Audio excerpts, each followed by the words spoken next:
If you stand and listen to visitors to the show, you always hear the classic, well, I wouldn't have that in my garden. I'm Robin Johnson, this is Yours for the Making, and I'm joined by the wonderful Joe Perkins, most famous garden designer that you might not have heard about. What I worry about is having that practical background. Sometimes that can hold you back. And I'm speaking personally. Really? Well, because you're always thinking, you've got one eye on your creative, haven't you? But you've also got another eye on actually, can this be done? Because landscape is such a broad subject. You know, you've got to know about hydrology, you've got to know about soil, you've got to know about plants, you've got to know about construction and materials. And this show tells the story of the makers, the people that create things, whether it's in wood or metal, whether they're artists or musicians or chefs. It doesn't matter. I'm going to tell their story.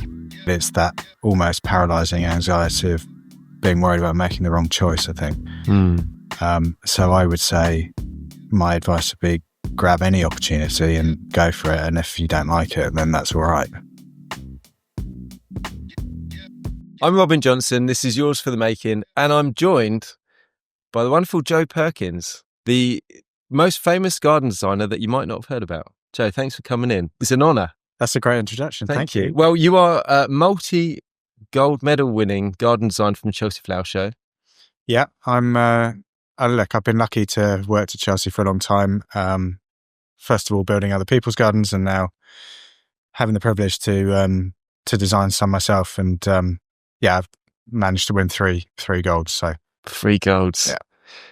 Are you hoping to keep doing Chelsea? Is the best in show eluded you so far? Wow, so my wife's my business partner as well, so we've been talking about this quite a lot recently. I think for me, it's a business opportunity, right? It's a really good way to build your profile, but it's also a really good chance to be very creative and do things that you wouldn't normally do in a normal garden or landscape situation. So there's kind of those are the two reasons to do it. However, as you know, because you've done one with me, it's quite intense, and it takes a lot of time. It takes a lot of time out of the studio, and yeah, it definitely takes its toll on the business. So I guess to answer your question, yes, I would do another one, of course, but I think it has to be the right project. Yeah. Well, I mean, of the 2 projects that I've seen, I didn't work with you on the last one, or maybe the last 2 actually, but the ones that I've seen, you've always been on Main Avenue. You're always on that plot. You always got one of the big show gardens. And I think if you didn't have one of those, it'd feel like a step backwards, right? Yeah, that is also true. I mean, this one for this year, 2025, was for the King's Trust. And that's what I mean about it. It's not necessarily the size of the garden. I think it's also something about working for the right organisation, and particularly this year, having a partnership with a charity that does such a lot of good work, and having the garden actually working during the show, because we actually managed to do a serious amount of fundraising during the show for the King's Trust as well, and that was an added dimension to it, which I found really satisfying. And the King's Trust, they champion apprenticeships and skills and craft and stuff like that. Did you, by doing that garden for the King's Trust, did you kind of have access to a wealth of apprenticeships and volunteers and things like that as well? Yeah, it's a good question. I mean, I started off not knowing very much about them, and then obviously had to find out quite a lot about them to get behind the scenes. It's quite hard to find out exactly what they do. I mean, you're right, they offer apprenticeships and stuff, but they do such a lot, such a wide scope of work, that it's quite hard to pin down exactly what they do. So they run education programs of various levels. So if you're really struggling at school and you're 16, you might go into quite a basic level program that they run through one of their delivery partners at a college. But equally, they'll do things for kids that have real, special needs that need a different kind of training that may not be skills-based or academic-based. It might just be confidence building. But then, of course, they help people to start their own business with grants. And all kinds of and of course, like you say, apprenticeships as well. For the Chelsea project, we actually worked with 3 young people that the trust helped to identify, and there's kind of like logistical issues around that in terms of how far they can travel, how often they can come on site or come to the workshops before the garden's installed on at Chelsea, right? So it was a bit of a challenge to find those 3 people, but actually having worked with them through the process, and then we relocated the garden to Uxbridge College just recently, actually just finished it last week. And having seen the confidence that the way their confidence has grown throughout the process has been really, really rewarding. So yeah, that dimension of working with a charity, especially a charity that does work with young people. I mean, I've got 3 boys myself, and so I felt, it's something that I could really get behind. And Chelsea's a show like no other, isn't it? It's like the catwalk show for gardens. It's the couple of times that I've been, it's what you could. It's like what a real haute couture fashion catwalk show would be in terms of stuff that you'd probably never wear yourself. But you look at the catwalk models wearing, and you walk down some of the gardens, some of the alleys and stuff, not alleys, but the main pathways through some of those gardens, and you think it's incredible. I mean, there was essentially a desert. Someone had turned one of the stands into a desert at this year's one or last year's one, just with succulents and stuff like that.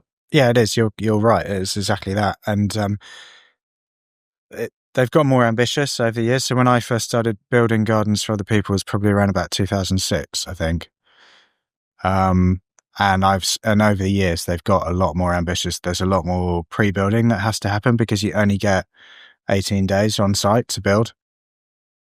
And the scope of what you're doing is, you can't just build all of that on site in 18 days. So, a lot of it is prefab, steel work and stuff like that. But that then takes that's a logistical challenge in itself, because you've then got, I don't know, but off the top of my head, let's say 50 different contracting teams all trying to do the same thing at the same time, right, on a very small site. So yeah, I think it's actually the busiest building site in London whilst it's going on, the busiest construction site. I mean, I can vouch for that. Having queued probably 3 hours to get over the bridge and down onto the embankment part there, and then probably another 3 hours to get from the gate and then follow the road round to the garden that we were working on together.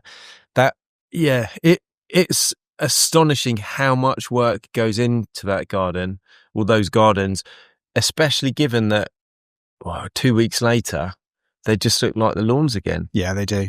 So that's why I think now, having, like I mentioned, that we relocated this garden this year to Uxbridge College, and that is a kind of it's a prerequisite now for the gardens there. They either get donated in part to community projects or whatever, or if you can find the funding, then obviously to rebuild it in a permanent location is a really good option.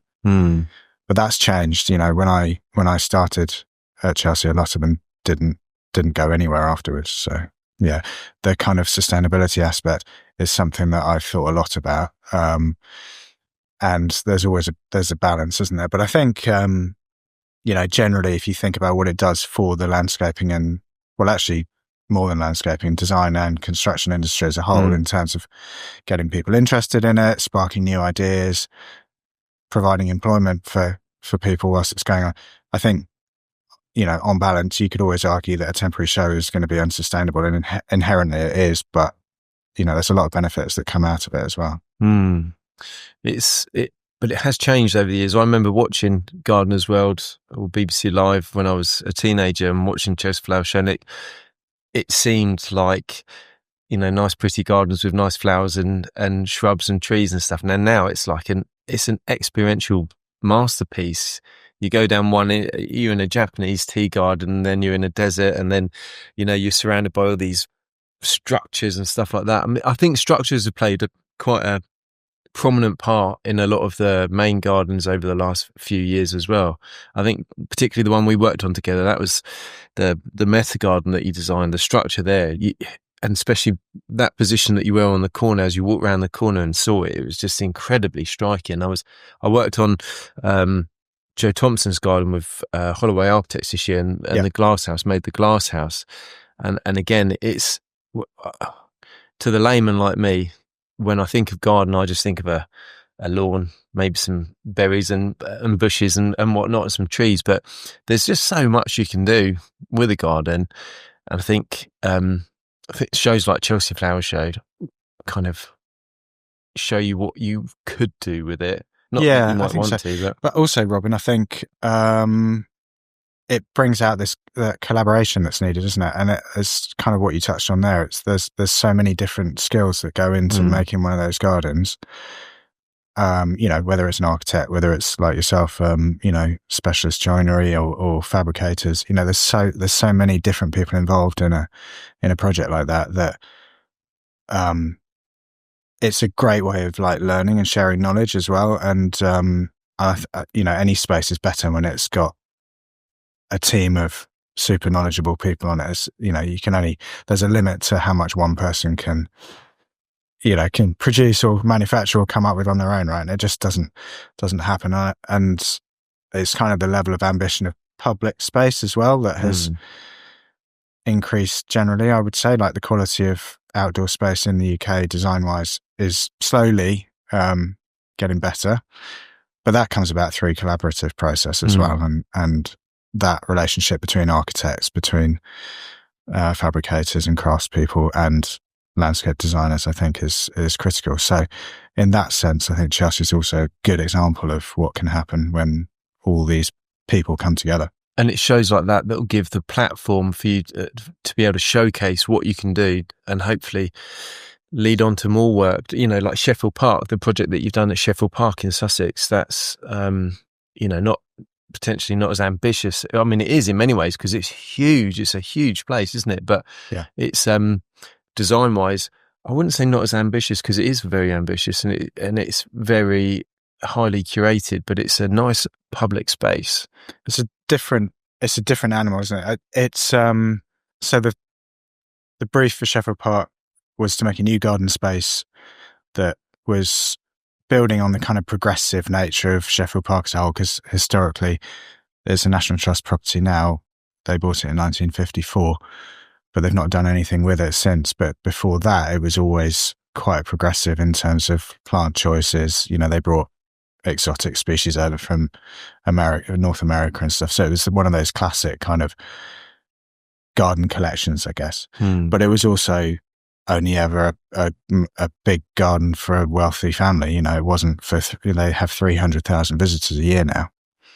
And wow. Trying to find, and trying to find spaces for people to sit comfortably and spend time is difficult when you've basically got lots of path networks and benches alongside the paths. It's not an easy place for people, particularly with wheelchairs and stuff, to be able to actually come and spend time. So we did a lot of consultation work on local charities and user groups and what they would really want from a new space within the garden. And it was really apparent that what they wanted was a space that would delight people, so be unusual, and that's in terms of the planting and doing climate resilient planting and choosing species from the southern hemisphere, particularly in this case, but also providing like places for people to sit and congregate, and the furniture and the arrangement of the furniture, and provide. I mean, some of the benches there are like 14 meters long, I think. Huge. And a range of different kind of options in terms of backrest or no backrest, different user groups, different age groups. And that's worked really well. So that's been, interesting to do. And then when you're talking about planting and stuff, I always wonder, if you're designing for a public space, how much does it come into your design process when you're thinking about the maintenance of the plants and how they're going to grow? I mean, you wear a weight of responsibility when you're putting plants that maybe species that aren't native to this country. You could be planting the next rhododendron tree that take over the whole park. When it comes Probably to when it comes to your design of the planting and of the species, what sort of process do you go through to get to where you want to be? I I think it depends on where you're doing it. So in that particular instance, in a kind of collection, a kind of exotic collection of plants, which is what Sheffield Park is at the end of the day, it is highly curated. And so you can afford to, be more adventurous in terms of what you're choosing. There are other situations like I'm working in, about to start working in Tunisia at the moment, where introducing the wrong species could have, consequences for the wider landscape, because it might escape and self-seed, and that is an issue. So, and in the States as well, they're much more rigorous about native, non-natives, because they have basically in this country, we've already kind of, we've already introduced like loads of stuff. We don't really, there is a native plant community, but it's quite limited in terms of its scope. Whereas in the States, obviously they've got such a range of habitats and climates that they have a much, much broader range of native species. And so it's quite critical to try and conserve that I guess that native ecology, which we don't have so much of here anymore because we've already kind of mixed everything up. Yeah. It's quite interesting when you say that. Actually, I was in Scotland last week. When you drive through, I was in the borders, and you drive through and there's just mountains that are completely full of managed forests. And I went mountain biking in the forest, and what struck me immediately was in the forests are great, huge, I guess, pine trees, softwood trees. There's literally nothing underneath, yeah. Nothing at all. And it did make me think, I'm sure as an ecosystem, that's not particularly viable, because it kind of needs to be cyclical, doesn't it? You need to have a load of different species and species of flora and fauna and all the kind of, I guess, like the microbiome, all the fungi as well, and everything that ties it all together.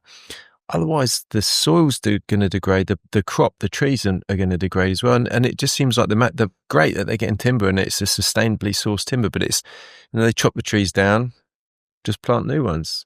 Yeah, and it's clear felling, isn't it? I mean, I'm not an expert on forestry at all, but you deal in timber, and I worked with people who sell and deal with timber, and obviously the garden that we did together at Chelsea was about timber and woodlands. But I guess after the war and those plantations that you're talking about in terms of trying to restock our timber supplies.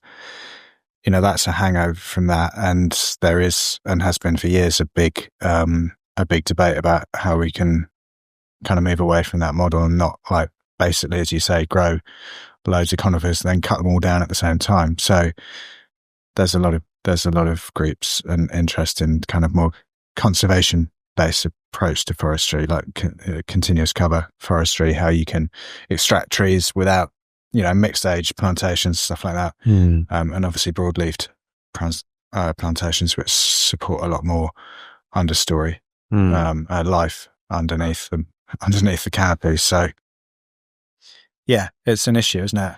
That'd be a great title for a book, wouldn't it? Life Underneath the Canopy.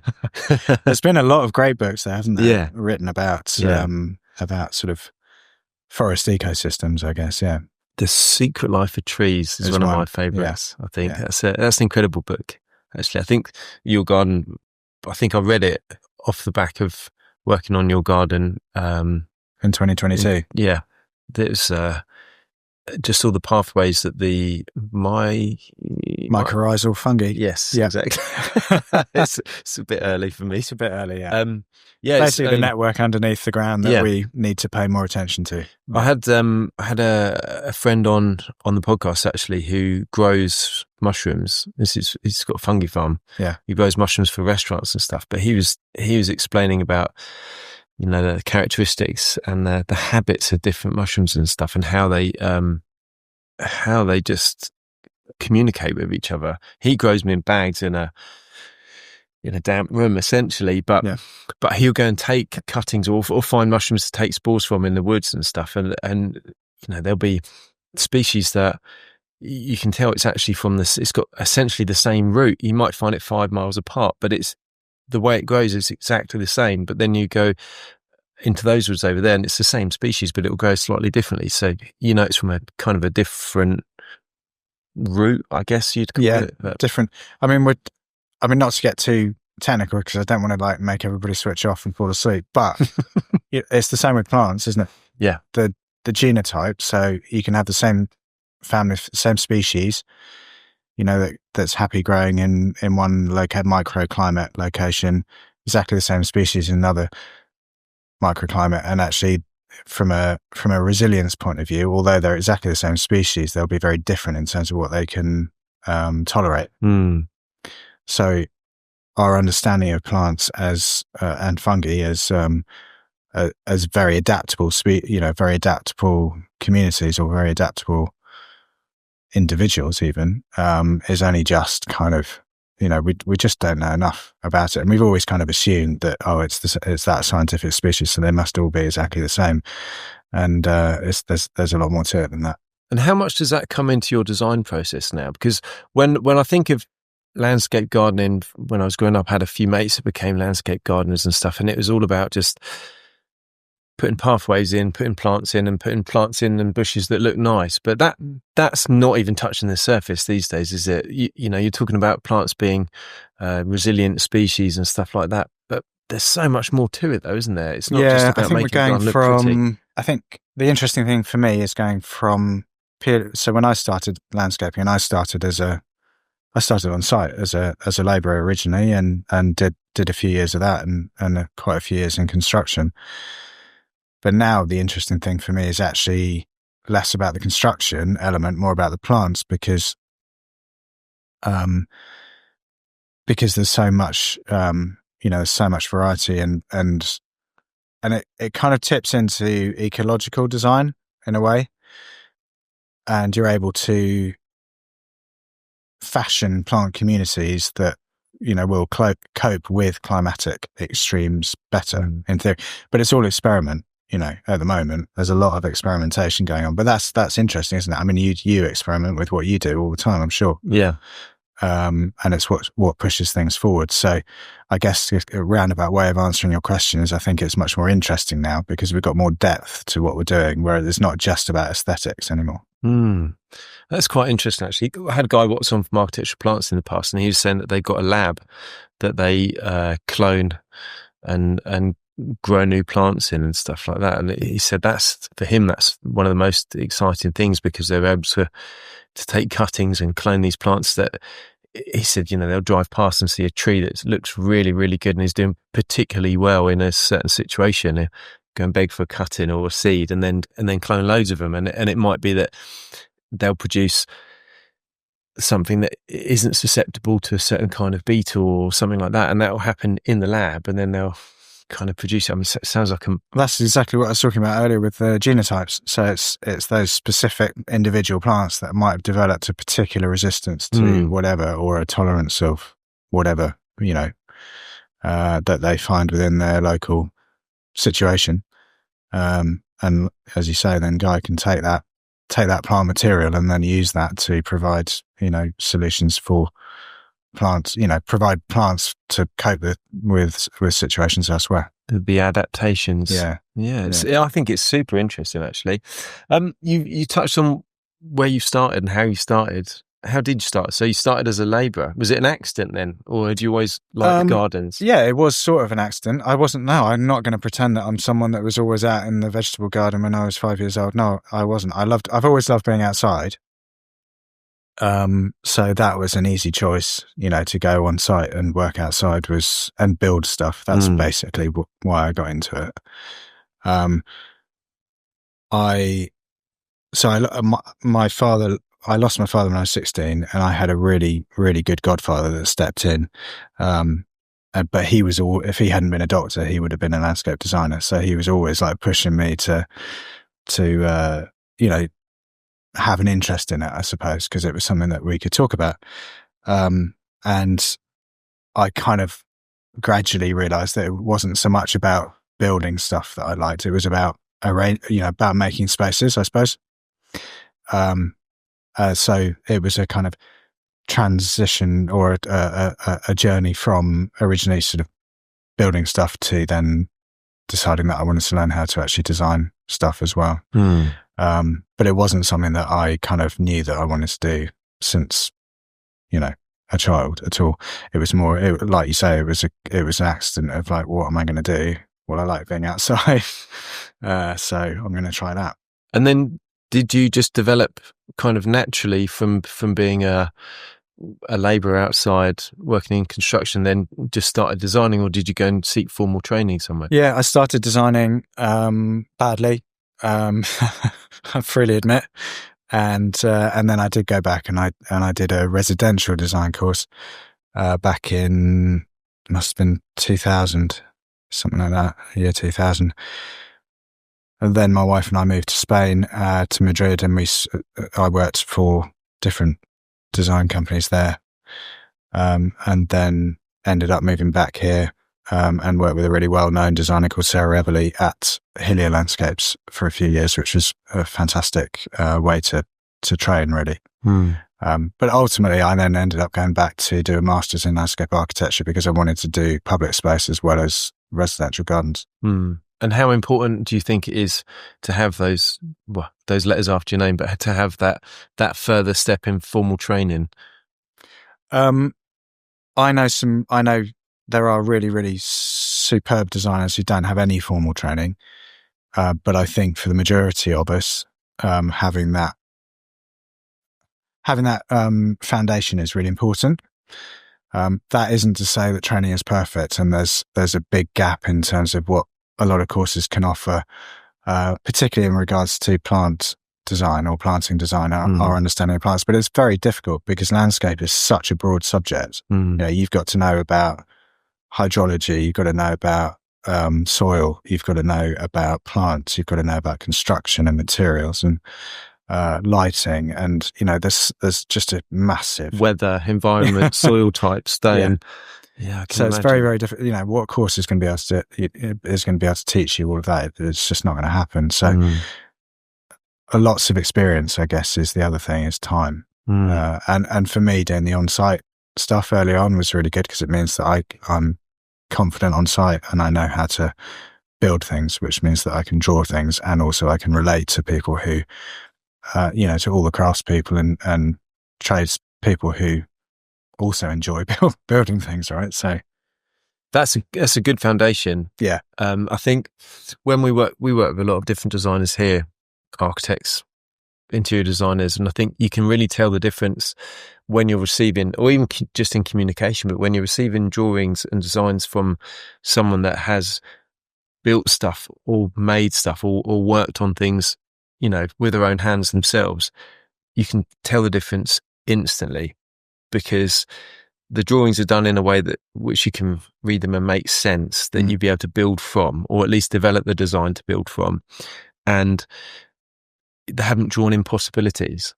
Whereas when we've worked with some very creative designers that have definitely never built anything themselves, and you get a drawing that's essentially impossible.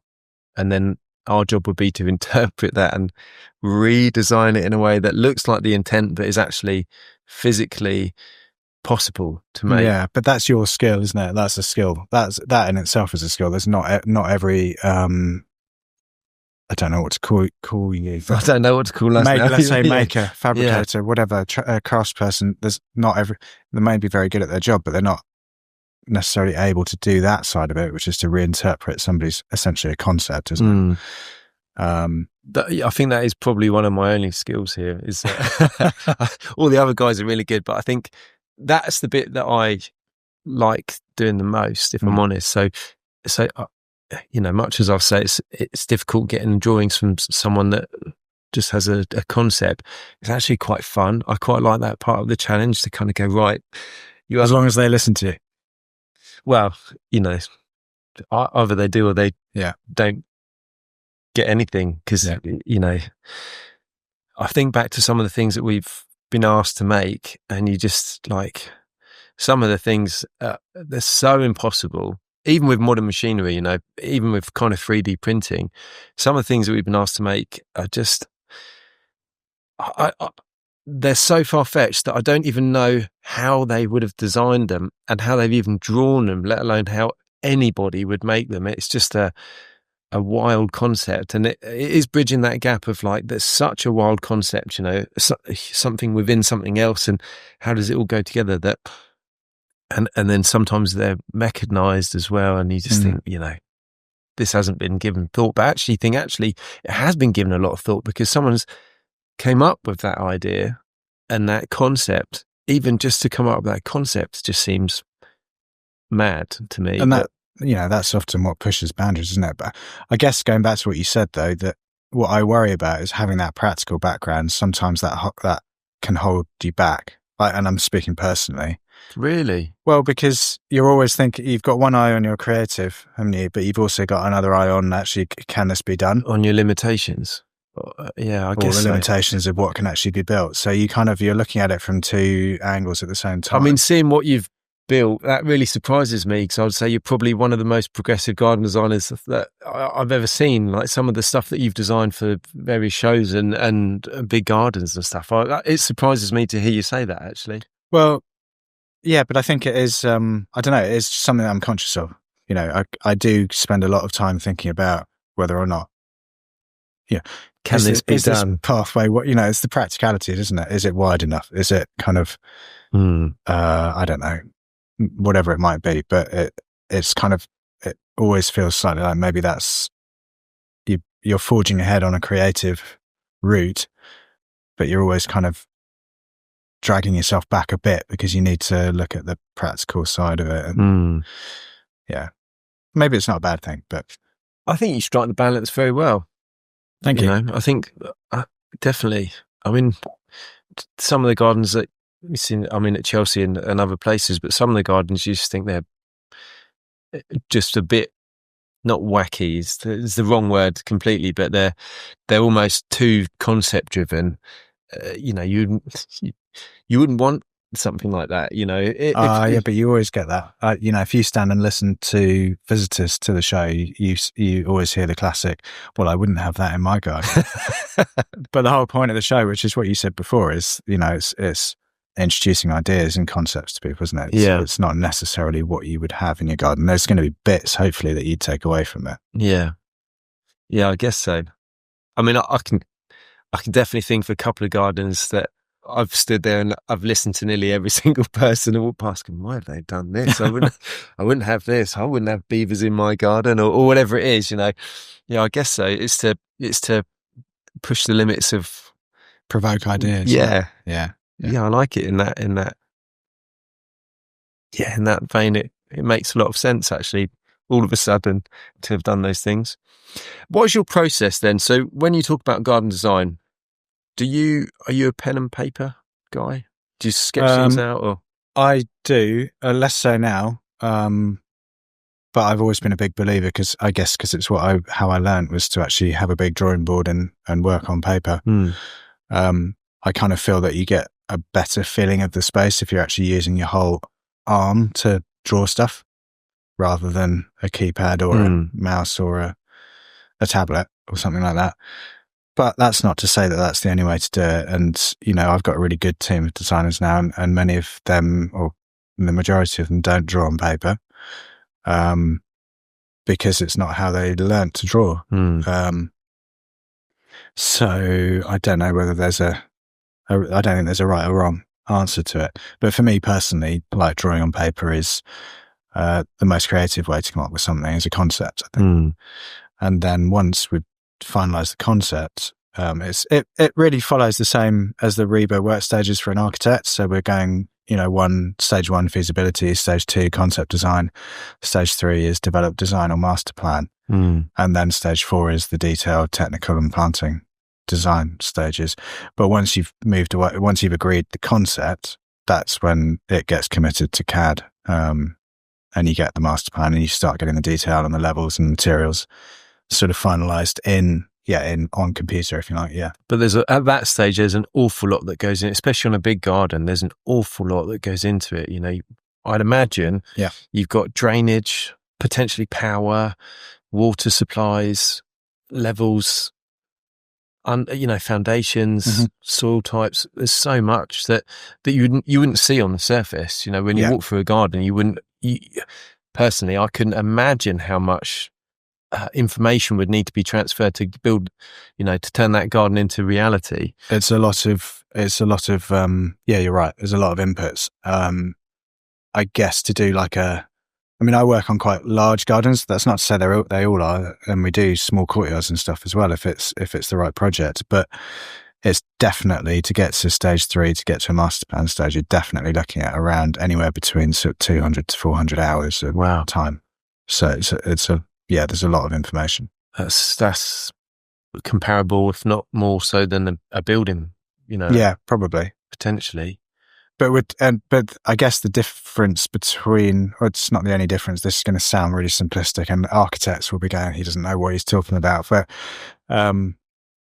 a building is much more intense, isn't it? It's a lot more intensive input into a smaller space, whereas landscaping is, on the surface at least, simpler, but the square meterage of what you're dealing with is massive. It's usually massive. It's a lot bigger. It's massive, isn't it? So, and I guess there's more to consider if you're thinking about planting of species and how suitable they are for the environment. In that respect, you're not just designing to make it look pretty and getting the levels right and putting paths and ponds and everything else. You've got an extra level of complication where you're thinking about what you're planting and if it's going to survive and if they're going to grow in harmony with each other. Yeah, I remember one of my teachers saying that landscape design is one of the few art forms that has 4 dimensions, because you're really dealing with time as well. And you're thinking, you've got to think, as you say, you've got to think about what things are going to do in 5, 10, 15 or 100 years time, if you're planting trees, for example. And actually that's something that is really interesting for me, and it's something I'm working in Tunisia at the moment for the Commonwealth War Graves Commission, and looking at creating more resilient landscapes for their cemeteries, for the war cemeteries in regions like North Africa and the Mediterranean. So thinking about long-term climate, 50 years or 100 years time is something that, even short-term climate now. Yeah. What are the gardens like at the moment? What are the graves like at the moment? And what's the plan? What's your plan for them? Well, so the War Graves Commission was set up in, and I'm going to get this wrong as well, but I'm 99% sure it was 1917. And where the kind of mandate for from a horticultural point of view was to create a piece of England, essentially, wherever there was a war cemetery, and that hasn't really changed until recently. So a lot of, all of the cemeteries really, bar things like El Alamein, which are in the desert proper, are all irrigated turf. Large expanses of green grass, basically, which in places like North Africa, Greece, even southern France, is really difficult. It's not sustainable. Particularly in places like Tunisia, where local communities have water shortages in the summer, and you've got 4 to 5 months of drought, basically.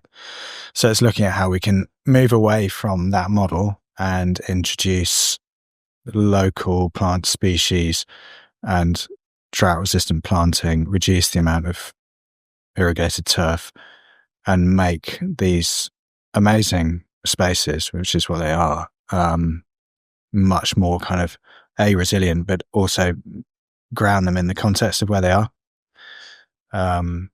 which kind of is, it's a requirement from a sustainability point of view going forward, because it's, you just can't keep pumping loads of water all the time. But also I think it ties in with a general sentiment that places should be reflective of where they are.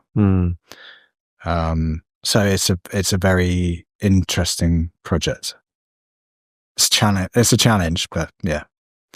I can't even begin to imagine how you would design a garden when you've got drought 5 months of the year. Look at species that are just succulents everywhere. Yeah, well, it's not succulents because they also have very high rainfall in the winter. Oh, right. Really intense. So you've got both ends of the spectrum then. Yeah. Something needs to be flood resistant, but also drought resistant. Stuff that likes living in ditches. But no, it's, it's looking at drainage, how we can make sure that it does drain in the winter, and species that then will survive that drought period, but also look good. And the important thing about, obviously, it's a war grave, it's a cemetery, and so the kind of that level of respect and the fact that it needs to look cared for as well is also really important. So it's not just it's not just nature-based solutions that we need to look for. It's also solutions, from a human point of view as well. I suppose it needs to convey the sense of peace, more than anything when you're there. Which, God, that's a tricky one, Joe. I don't. It is, yeah. What a fantastic project to be working on, but I don't envy you on that. I think. Well, I find it a real privilege because the kind of the emotional element of being in one of those cemeteries is quite high. And you think about why they're there and who's going to visit them, and not all the cemeteries get visited a lot, and there are some that, there's so many war graves all over the world, but some of them are very highly trafficked, and there's a lot of visitors, the ones in northern France, for example. But you'd be surprised if you look in the visitor books, even in Tunisia and stuff, there are people who visit every single day, and have travelled a long way. They might be from the States, or they might be from Canada, or wherever. So yeah, it's a lot of responsibility. Yeah. Wow. So if you got given the golden ticket, Joe, I want you to design a garden, but you design any garden that you want, anywhere in the world, with any criteria that you want, what would you do? God, that's a difficult. I know. Jesus. But have you always had a dream of kind of one day, for me, I'm like, one day I want to buy some land and build a massive workshop and kit it out with this and have it like that. Have you got that kind of, that golden ticket dream where you think, if I got that one job or one opportunity, or, won the lottery, what would you do? Oh, well, like personally, I would like to move somewhere hot because I just don't like I know it's supposed to be great for growing plants and everything in the UK, but I don't really like our winters.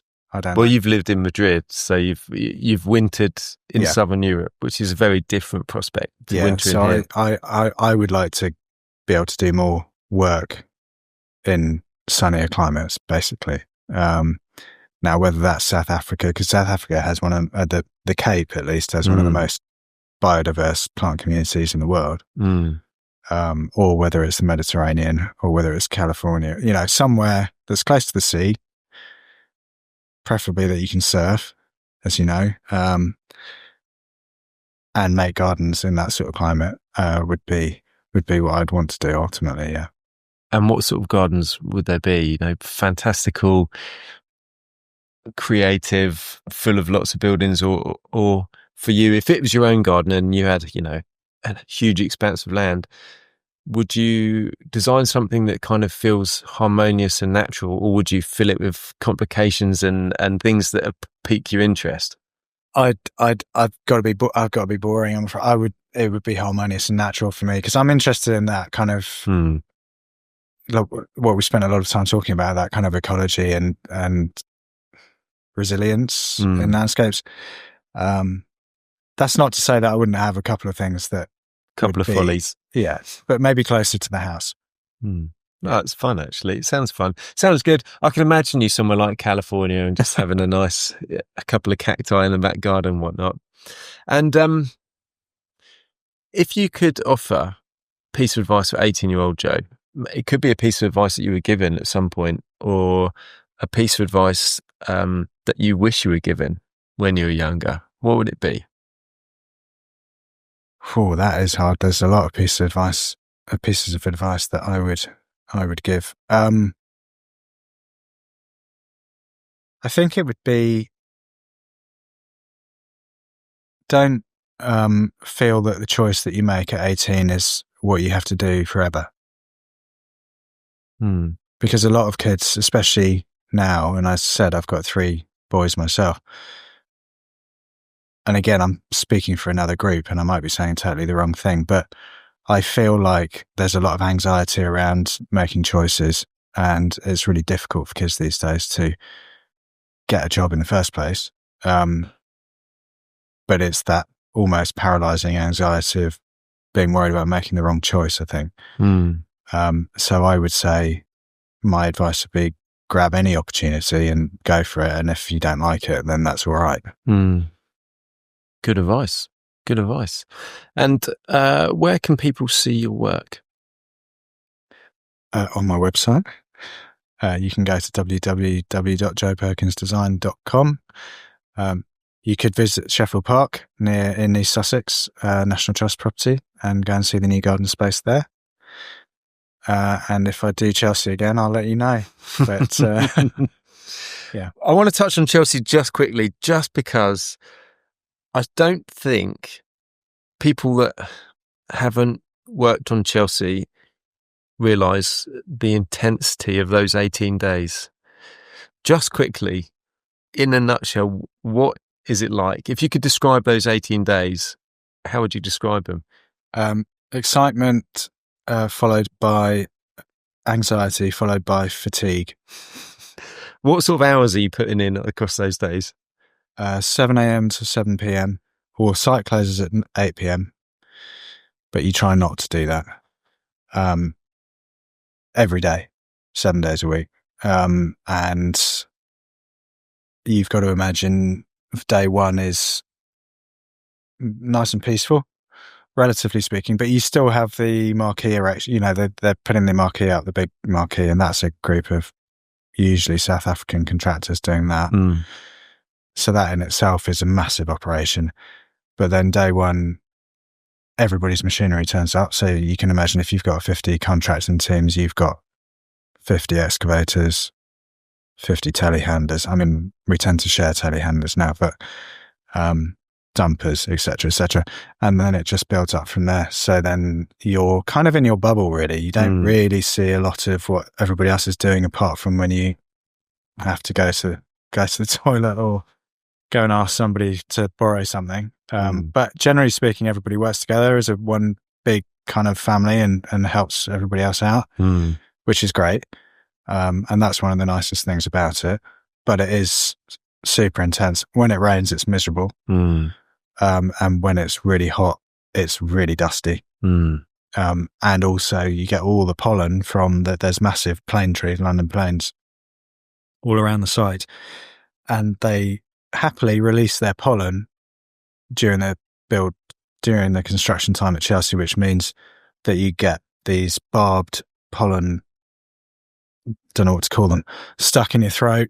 You know, you can hear everyone coughing. You can hear it's called the Chelsea cough, and it is horrible.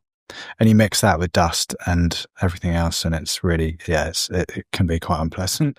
I'm not selling it here. No, but it's a full-on 18 days, isn't it? It's unlike anything else. Well, that's the 18 days. Then as the designer, then I have to then do the show week. So then I've got to do all the PR, the TV interviews, the radio interviews, whatever the sponsor wants to do in terms of showing guests around or evening events.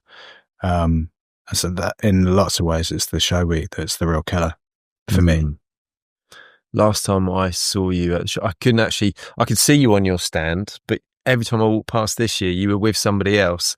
And I walked past you, I could hear you talking on I think the Thursday I was up there for the party, and your voice didn't quite sound like it sounds now. It's like a broken crackle of its former self. It sounded like you've been talking non-stop for about a week. I worked really hard this year in terms of giving the King's Trust as much of my time as possible.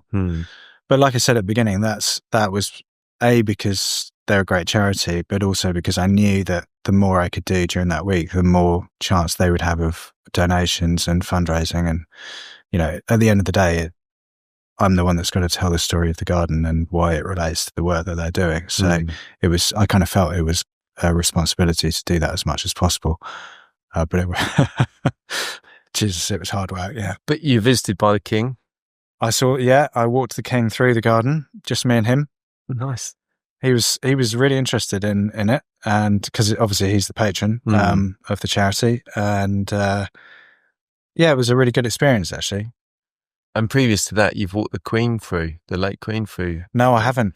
Haven't you not? No, I got bypassed. I think it's because the other two gardens that I did were Meta and Facebook. and I don't know. I thought she came on one of those gardens, did she not? No, she never used to come on. If you had steps, Okay. if you had change in levels, she wouldn't come on. And I've always had changes in level because I think it makes it more interesting. I think the risk of a fall or something was too high. But no, the king came. We had steps this year as well. I went down into the garden and he came on. His Majesty came on there with his walking stick and walked through, and we had a good chat about the garden and the work of the trust. And the role of pioneer plants in landscapes, plants that seed and can withstand challenging environments. And he was really interested, so it was good. Fantastic. And a little bit of advice for anyone at home with a garden, probably similar to mine, a square bit of lawn and turf. Is there anything that, as a homeowner with a small garden, that people like me could do just to make their garden a little bit better, a little bit nicer, or look a little bit more interesting? Are there any kind of simple steps that people can do at home? Yeah. Two things I would say is put more plants in. I would always go it's not always easy to work this out on plan, but general rule of thumb is, I would say, about a third planting to 2/3 open space, whether that's lawn, really, or whether that's lawn or paving or whatever, because that makes a space feel balanced and comfortable to be in. None of us like being in a garden where you basically got a bit of lawn and then fences. It's not a nice space to be unless you've got kids that like playing football. Yeah, but is there a park? Okay, so I had 3, as I keep saying, and my response to that is there a park or somewhere where they can go and play football? Because actually, at the end of the day, or you just wait until they've got to a stage where they don't do it off anymore with their friends and play, or have other things that they like to do. But yeah, I would say get as much planting in as you can. Don't worry about making mistakes, is the other thing. A lot of people with plants and horticulture are terrified of killing something. And yes, okay, it is money to buy a plant, but I would say don't be afraid of making mistakes. So if something doesn't work, then that's fine. Just move on and find something else. So experiment. And also, the other thing, which I never did soon enough, was plant a tree. So get a small tree in your garden, because the benefits of that are huge, both for yourself, in terms of shade and just presence that it has, but also for wildlife as well. And what sort of tree species would you recommend, especially in the southeast? Is there any kind of species that you'd recommend? I mean, I would always go, if we're talking your average gardens, which is what we both have, then I would go for small species. So the eastern redbud, which is Amelanchier is the Latin species name, is a really nice tree because it flowers white blossom in the spring, great autumn colour, and the leaves don't give a really heavy shade. Or something like a crabapple, really nice, native, great for wildlife. Again, you get flowers in the spring, you get fruits in the autumn, and often those berries or fruits will last through the winter, and they're attractive in their own right. Feed the birds as well. Yeah. Excellent. Well, Joe, thanks ever so much for that advice, and thanks for coming on. It's been a really great chat. It's been a pleasure. Thank you very much. And hopefully we'll see you on our boxes again in a couple of years, maybe. That would be nice, wouldn't it? Yeah, it would be. It'd be nice to work together as well. Yeah, it would be. It'd be great. Yeah. Thanks again, Joe. Okay, no problem. Cheers.